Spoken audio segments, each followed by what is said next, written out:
Hi, this is Rabbi Tzvi Mandel of Kalbnei Yisrael, Community of Jewish Friends, and so it's the night before Sukkot, and the Teres Kehanim from the Chazal, from the sages, from the Talmud, great sages, say as follows: Amareb Avardimus Bereb Yosi, the great sage, said as follows: why does it say in the Torah, in Vayikra, third book of Moses, the mitzvah of giving to the poor, right smack in the middle of the portion of the Torah that speaks about the holidays?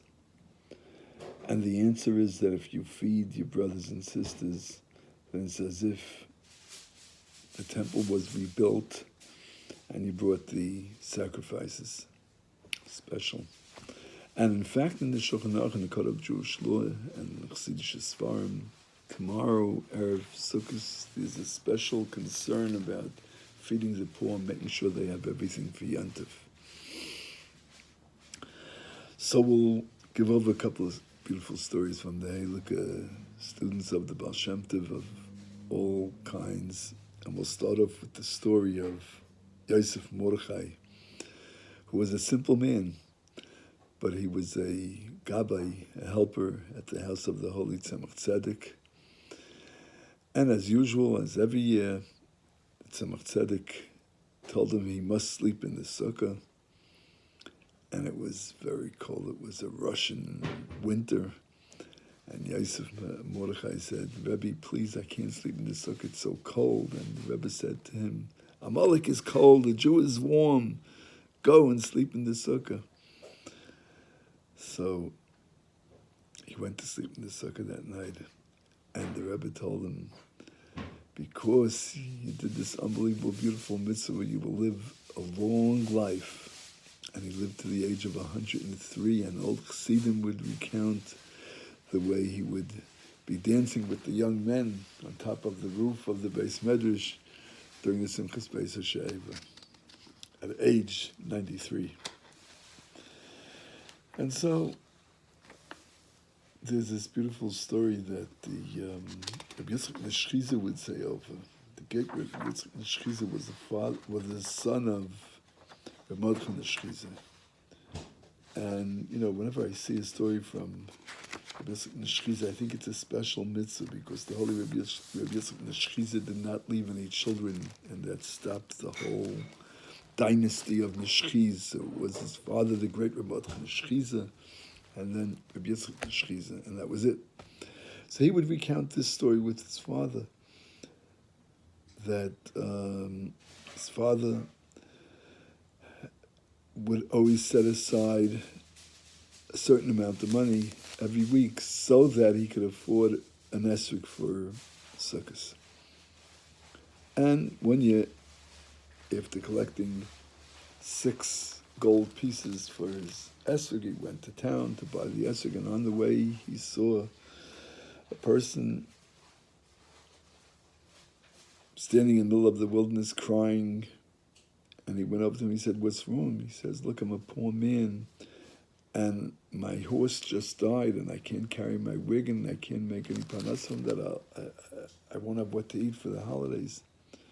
So he asked him, how much would a new horse cost? He told him 6 pieces, gold pieces. So immediately he knew that from heaven this was his mitzvah. He went into town, bought him a new horse, brought it to him, and didn't have an esrog for that year. And he said, he would in fact say in jest, Shem, this year I'm going to make a bracha on a horse. Everyone else will be making over an esrog.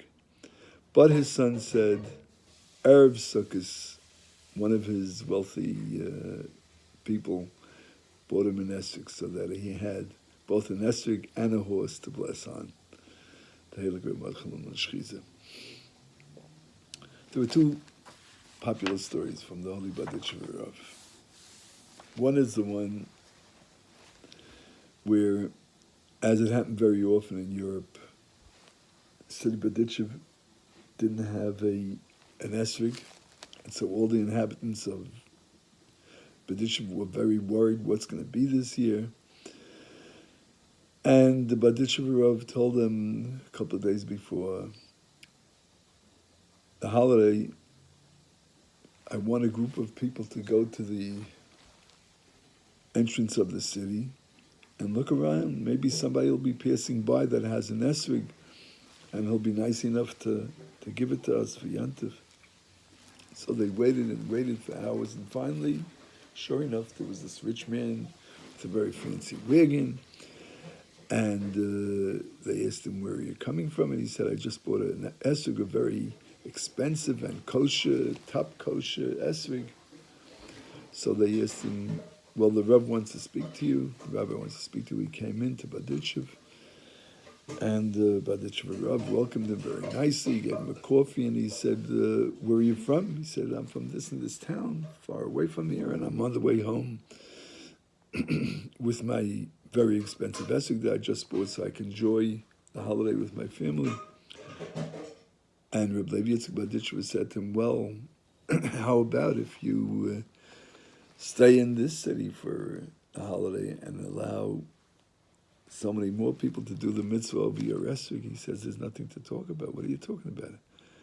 I have to go. My family has to enjoy the holiday, and I had the great holiday of Sukos. He said, well, if you stay here, then I promise you'll be a very, very wealthy man, much more wealthy than you are, and I promise you to have children and good children. And he says, Rabbi, I have plenty of money, I have beautiful, good children, and there's no reason for me to stay here. And so the Heilig Rebbe Levi Baditchev finally said to him, if you stay in my city for the holiday, then I promise you my place in the world to come. Immediately the man changed his course, and he said, okay, Rabbi, I'll stay here for that. And he was getting ready to stay, and here it's Erev Yantif already, and secretly, the great Rebbe Levi Yitzchak sent out a message to all his congregants and to the whole city of Baditchev, in fact, nobody should welcome this man to his sukkah. It was a little bit of a funny command to give out on a night of Sukkot, that a Jew should be without a sukkah, but the Rebbe said nobody doubts, nobody even questions. And so this man rented a room in the hotel, and after the prayers went back to his room, figuring that he'll eat by the next door neighbor. He goes to the next door neighbor, and he sees the whole family sitting and eating. He knocks on the sukkah door and says, may I join you for the meal? And they said, no, sorry, no guests tonight. He didn't understand it. But he thought maybe the guy's a poor guy, he can't afford another person, doesn't have enough food, whatever. So he goes to the next house over, and same thing, he knocks on the door and they don't let him in. By the third house, he was suspicious of something, and somehow he got the idea, or someone by accident blurted out, the rabbi doesn't allow us to take you into our sukkah. Can't be our guests. And he said, what? I said, yeah. So immediately he goes over to Reb Levi Yitzchak Baditchev's home, and he says to him, Rabbi, what's this? I have to do the mitzvah of eating in the sukkah. Why should I be different than all the rest of Israel? And the Baditchev says, you're right, you do have to do the mitzvah. But I'll allow you to eat with me on the condition that you forego the promise that I gave you. Forego your place in the world to come. Here the guy is really like, he says, what's this? And he starts thinking to himself, look, I have to do what the Creator said, what Hashem told us in the Torah. On the other hand, but the Shri-Rav told me, it promises me his place in the world to come. What do I do? And he says to himself, no, a Jew has to eat in the sukkah. Never mind anything. Do the mitzvahs, I'll get my place in the world to come.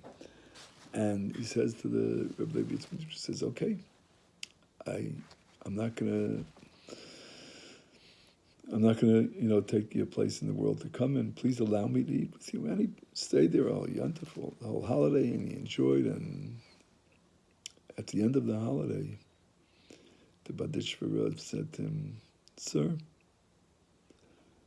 I want to tell you something. I'm giving you back your place in the world to come that I promised you." And he says, "What's this all about?" So he says, "It's very beautiful that you did a very special mitzvah, and you allowed the whole community to use your esrog.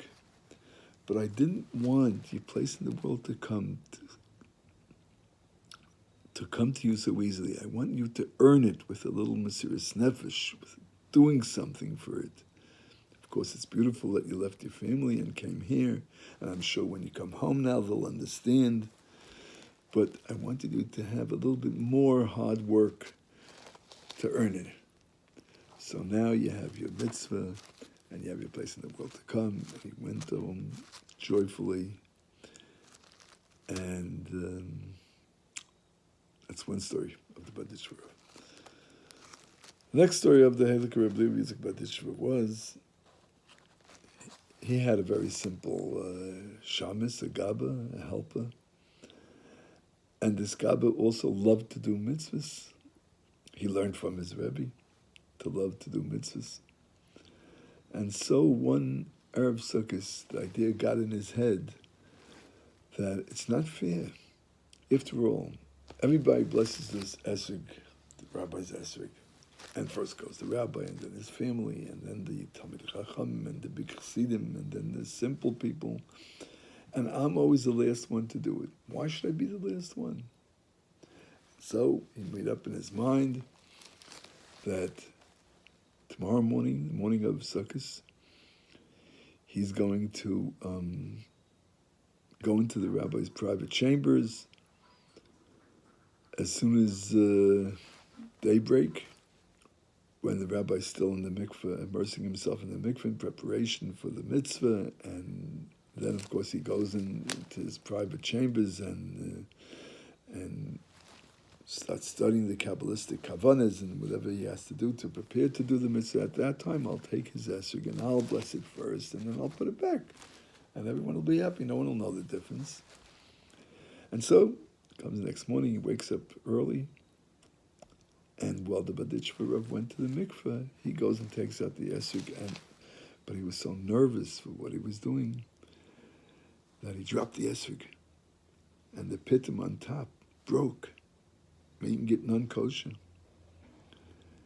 He didn't know what to do. He was beside himself. He says, "What do I do now?" But being the honest, God-fearing helper of the Badishva Rav so many years, he knew that there's nothing that could block the truth. And he said, "Let it be what it'll be, but I have to say the truth." And he went to the Badishva Rav and told him the whole story and was ready for who knows what. The Badishva smiled and turned his eyes towards heaven, as he usually would do when he would speak about the beauty of Hashem's children. He said, "Rebbeinu Hashem, look at this simple yid like this that doesn't know the deep kavanas and doesn't know much of the halachas, but still in all he wants to do the mitzvah with such fervor and such joy that he's even willing to do what he did."